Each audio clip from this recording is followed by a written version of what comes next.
With so much at stake, how do you just convey to Jared, like, hey, go out and be yourself and play football? Do you have? That's his personality. Like, he's gonna rip it, you know, and that'll be our approach. Obviously, there's implications and winner advances, all that kind of stuff. But at the end of the day, it's still football, and that's how I view it. Jared, have you really been out in public this week? Have you heard any support from fans or anything like that? I have not. I think I went to Target with my kids earlier this week. It's been about it. So no one noticed you? No, incognito. Nobody noticed. That's great. They're going to notice him if he wins the game on Sunday. And by the way, I'm always fascinated by the scene that is set at a press conference. I don't know if they had just like a big light that was at a weird angle.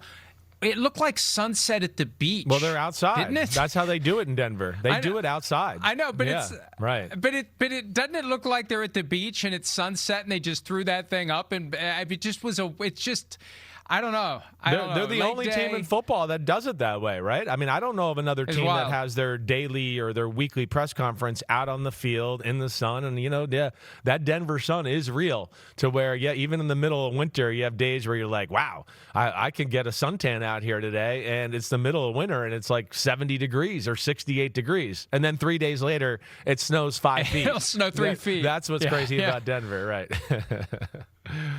All right, well, what's crazy about Denver as it relates to this weekend is the Patriots have never, ever won there in the postseason. 0-4 all time. The first meeting was in 1987.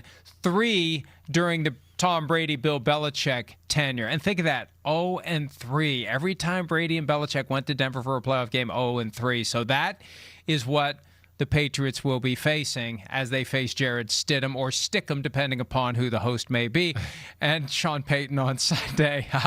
So let's do a draft.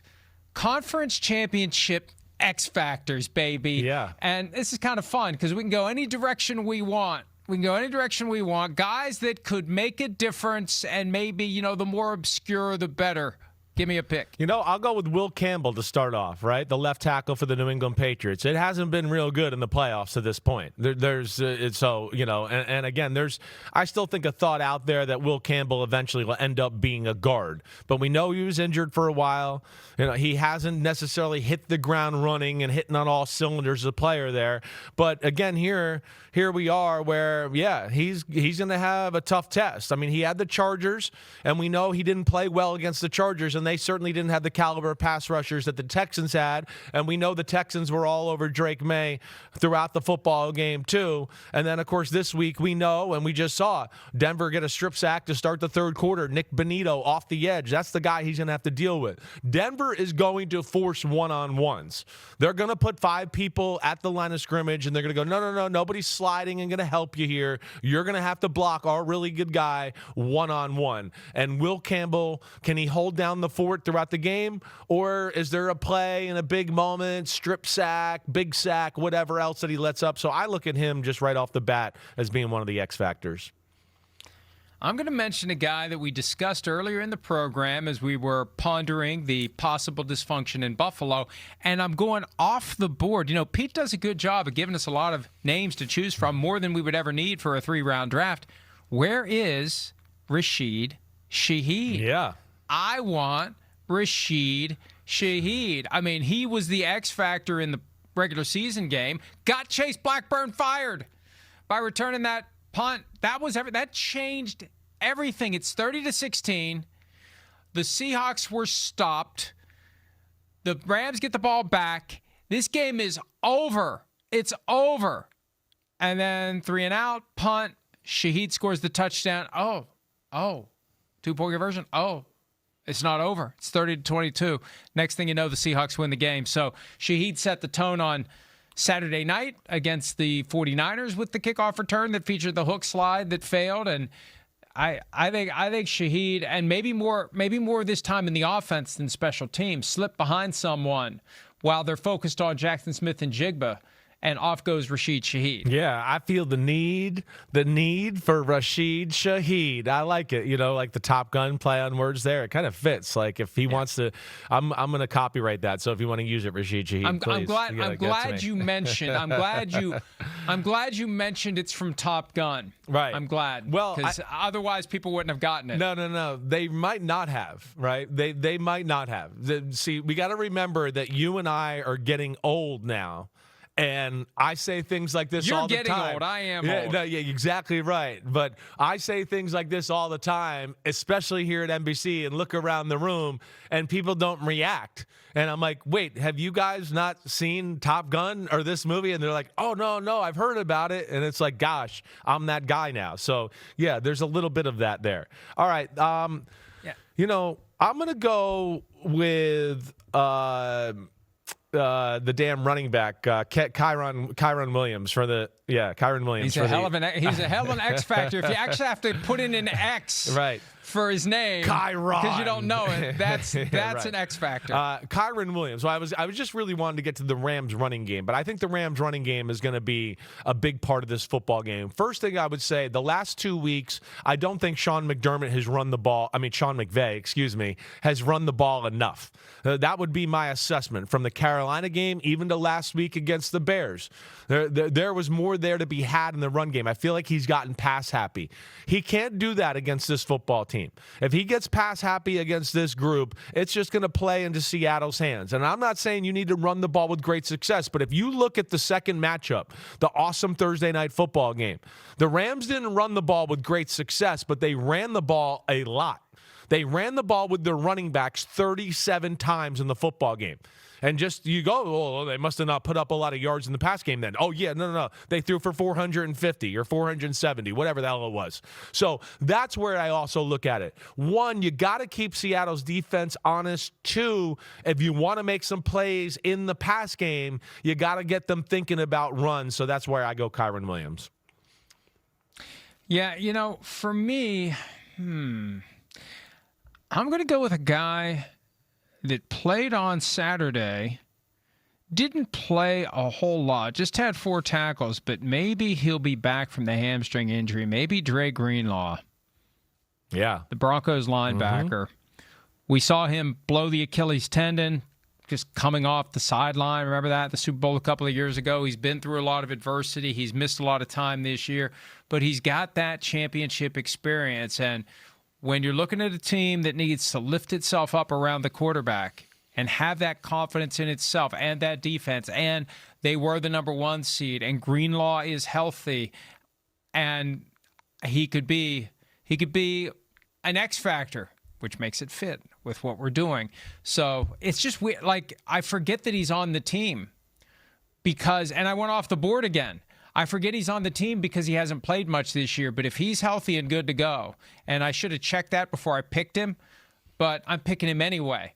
Because even if he's not healthy today, he'll find a way to play by Sunday. Well, I mean, it's no worse than you picked Malik Willis as an X factor in the Bears-Green Bay game a few weeks ago. So don't worry, it's all right. I didn't pick him as an X factor. No, I picked him as yes. I had more confidence in him than Right. I wanted. Hey, I can confidently say that if the Packers had a Malik Willis package, they would have won that game, and there's no way you can prove me wrong. I like that. Nope, you're right. I can't prove you wrong on that one. All right, I'm going to go another one here it's not on the board here, but because it's not your typical X factor.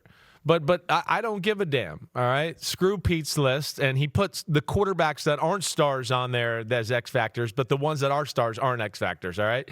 Right? Sam Darnold and Jarrett Stidham made the list, but Stafford and Drake May didn't. All right, I got you, Pete. Either way, here's what I'm going to go with Drake May, all right? And I say this because, one, the game we're talking about here, you just heard Frank Reich talk about Mike Vrabel, situational football. Hey, that defense is really good. They game plan specific. Know what kind of game you're in here, right? Don't make the mistake that C.J. Stroud made last week and D'Amico Ryans on top of that, where it's like, guys, if you kneeled on the ball the whole game, you might have won. Like that, dead serious. You might have won last week in New England if you just kneeled on the ball or ran the ball up the middle every play of the game. So my point being, Drake May in 2 playoff games has 2 interceptions and 6 fumbles. If that continues again on the road here with Denver, they're going to be around the quarterback. His protection of the ball, he has not been on his A game here the last few weeks. He's been a little off throwing the football, and he's been too casual in the pocket, which I respect his ability to stand in there and not feel the pressure and keep his eyes downfield. But damn, it's the playoffs, and you're playing some of the best defenses in the sport and the best pass rushers in the sport, and you can't disregard that. So that's where I go with Drake May. I think it's a big game, and know who you're playing, know your defense is good. Jarrett Stidham's on the other side, and take him a while to get in some rhythm in this football game. Don't help them get in a rhythm, sitting there patting the ball going, wait, Diggs is going to come open. Diggs is going to come open. Ball up in the air, Nick Bonito, strip sack, right? So that's where I say that, yeah.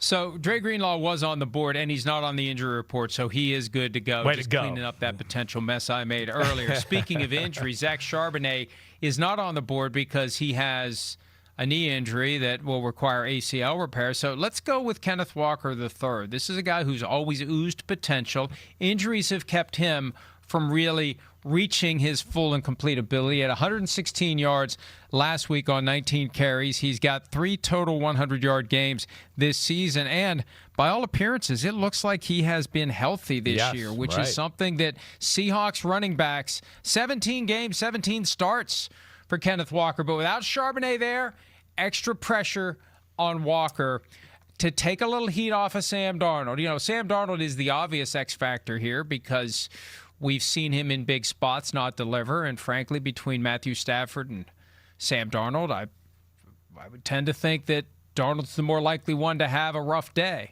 So that's where Walker needs to step up and maybe take some of the heat off and help open up the passing game by, control the clock, maybe shorten the game. We haven't talked about that, but when you consider what a crazy game it was the last time around and how the Rams had 581 yards, maybe the Seahawks would be wise to kind of grind it out and keep the Rams offense on the sideline and just kind of shorten the game because it was 30-14 and the Rams earned that margin. They blew it. They deserved what they got at the end, but they ran roughshod over the Seahawks the last time around. Hey, just like I talked about with the Rams, I think Kenneth Walker is a great pick by you. He was on my list too. I just was trying to spread the wealth around, but I agree with everything you said, right? And I would almost say the same thing that you heard me say about McVay and Kyren Williams, where I'd go, the Seahawks aren't running the ball enough. They can't be scared out of the run game. They ran the ball really well the last 2 games. When they played the Rams on that Thursday night game, he only got the ball 11 times, and he had 100 yards, right? The Rams' defense has not been great lately. They are small up front. They try to sometimes scare you with numbers out up front to get you to throw the ball. Don't be scared, Seattle. Be patient with it, like Mike Florio is saying. I think it's only going to help the football team overall when it's all said and done. Hi, it's Mike Florio. Thanks for watching PFT on YouTube. Hit subscribe for the latest news and analysis from Pro Football Talk.